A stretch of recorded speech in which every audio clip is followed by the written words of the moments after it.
திருச்சிற்றம்பலம். அருள் தரும் சிவகாமி அம்மை உடனுரை அருள்மிகு கைலாயநாத பெருமான் திருவடிகள் போற்றி போற்றி. எம்பிரான் கச்சியப்ப சிவாச்சாரியார் திருவடிகள் போற்றி போற்றி. கந்தபுராணத்தினுடைய 165வது பாடல், திருநகரப்படலத்தினுடைய 19வது பாடல் நம்முடைய சிந்தனைக்கு. திகழும் வெங்கணல் உமிழ்ந்திடும் ஒன்னலறு செலுத்தும் பகழி மாறியை விழுங்கிடும் பறவையில் படரும் இகழும் நாவையும் மனத்தையும் எரிந்திடும் என்னால் புகழும் நீரவன்று அம்மதில் மேலுறும் பொறிகள். திகழும் வெங்கணல் உமிழ்ந்திடும், அங்கே நெருப்பு மழையை கக்கும், ஒன்னலர் செலுத்தும் பகழி மாறியை விழுங்கிடும்.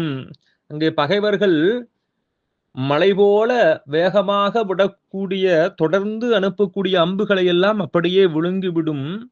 பறவையில் படரும், பறவைகளைப் போல மேலே உயர்ந்து பறந்து செல்லும். இகழும் நாவையும் மனத்தையும் எரிந்திடும், அங்கே தூற்றக்கூடிய பகைவர்களை, அது திட்டிக்கொண்டே இருக்கக்கூடிய பகைவர்களை அவர்களை பிடித்து வைத்து அவர்களுடைய நாக்கையும் இதயத்தையும் வெட்டி எடுத்துவிடும். என்னால் புகழும் நீரவன்று அம்மதில் மேலுறும் பொறிகள்.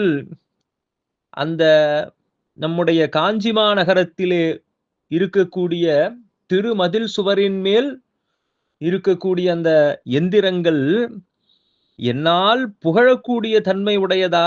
இல்லை, அவை இன்னும் எத்தனையோ விந்தைகளை செய்யக்கூடிய தன்மை உடையன. அவற்றினுடைய புகழை என்னால் சொல்லிவிட முடியாது என்று காஞ்சி மாநகரத்தினுடைய திருமதிலே இருந்த அந்த எந்திரங்களினுடைய சிறப்பை நமக்கு எடுத்து இயம்புகின்றார் கச்சியப்ப சிவாச்சாரியார். திருச்சிற்றம்பலம்.